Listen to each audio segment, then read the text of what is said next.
Hi, this is Dave from geekanoids.co.uk. I went down to the Apple Store Bluewater on the 11th for the iPhone 3G launch.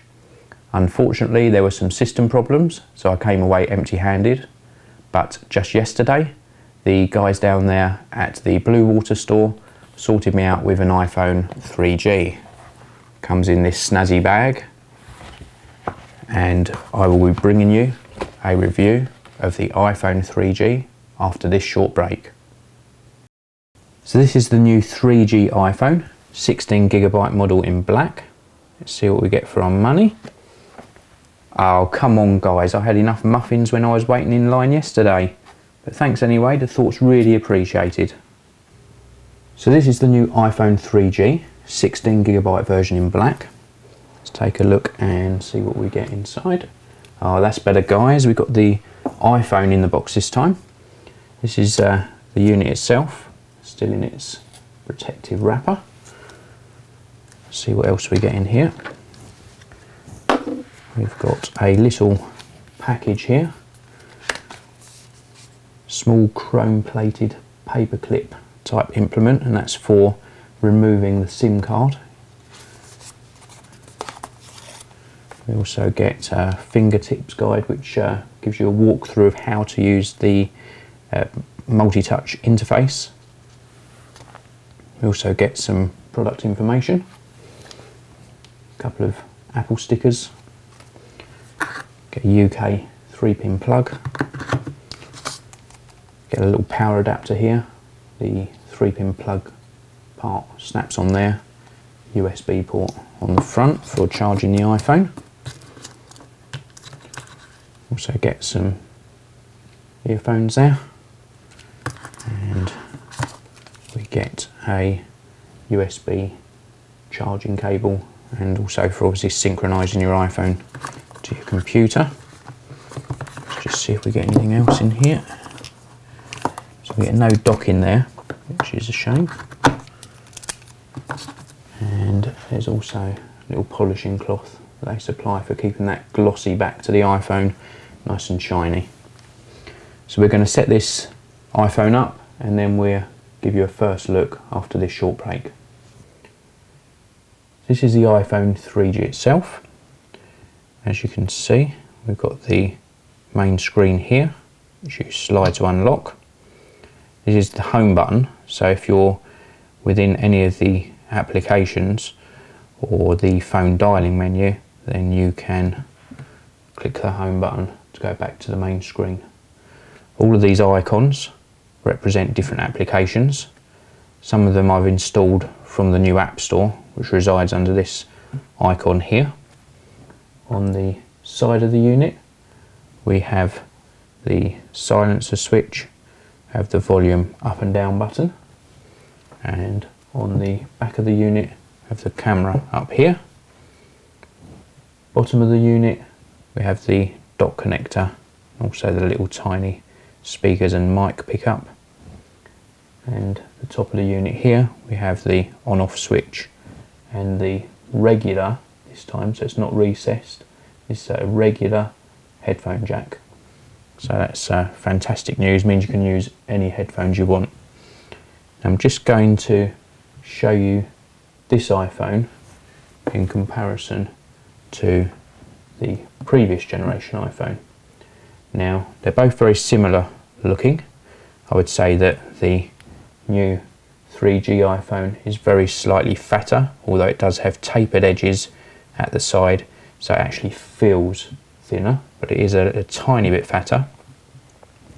The actual surrounds on the screen on the 3G iPhone, which is on the left here, the physical screen size is actually the same, but there is more black plastic surround around the edges of the screen in both height and width. So this silver bezel around the edge on the new 3G iPhone is thinner than on the previous generation.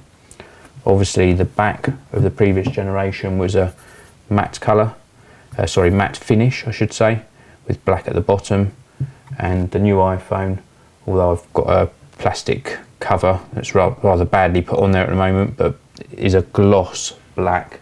You can also get a white version, and that's only available in the 16GB model. So let's take a look back around at the iPhone itself. Let's switch the unit on. Now it's very, very nicely laid out. You've got 4 main controls down the bottom here. First one accesses the phone screen, and from here you can go through your contacts, keypad, voicemail, recent calls and favourites. Second one brings up your mail accounts, and it asks you if you want to actually join a network, because this is the first time we've actually switched the iPhone on. So I'm just going to pop that password in. Okay, so I click the join button to join my network, and hopefully that will join.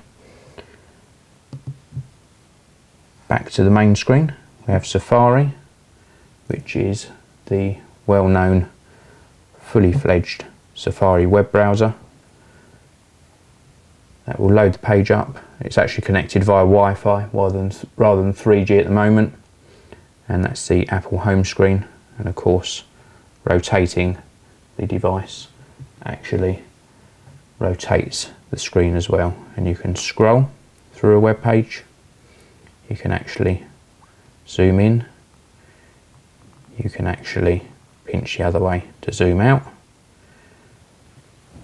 Rotate the iPhone again, and the page rotates automatically. So that's absolutely fantastic. Back to the home screen, and we've got the iPod functions. From here you can select your artists, playlists, songs, videos and more.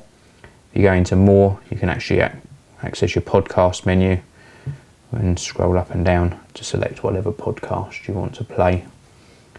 And back to the home screen itself. These icons at the top part of the screen are access to your SMS messages, calendar, photos, camera, YouTube, stocks, maps, weather, clock, calculator, notes, settings for the iPod, the iTunes Store, the App Store, which we'll be taking a look at in a separate review. And then these little icons here are for applications I've installed from the App Store, AIM, iPint, and then if I scroll across the screen, like so, it actually takes me to a second screen of icons, and these are more applications that I've installed, apart from the contacts one, which is part of the OS on the iPhone. But I've installed NetNewsWire, PayPal, PhotoBucket, Shozu, Twitterific and MoPhoto. So that's what I've installed so far. In use, the actual iPhone is absolutely fantastic. The user interface is very, very easy to learn. As a phone, I think it functions superbly. As an iPod, I think it functions very well as well. It certainly has replaced my regular iPod, and as a utility device for accessing the internet and email, I really don't think it can be beaten. In comparison to the previous generation iPhone, I would say it isn't a great leap forward. Yes, you have 3G speeds, which is a great help for when you're out and about and you want to browse the internet or download a file. The camera wasn't updated, which is a big shame, and I would say that the actual device doesn't feel quite as robust on the back as the previous generation. Having said that, I think that the new iPhone 3G is certainly a very worthwhile upgrade. The iPhone 3G really does offer that extra speed and extra style, but doing all of these reviews really is thirsty work.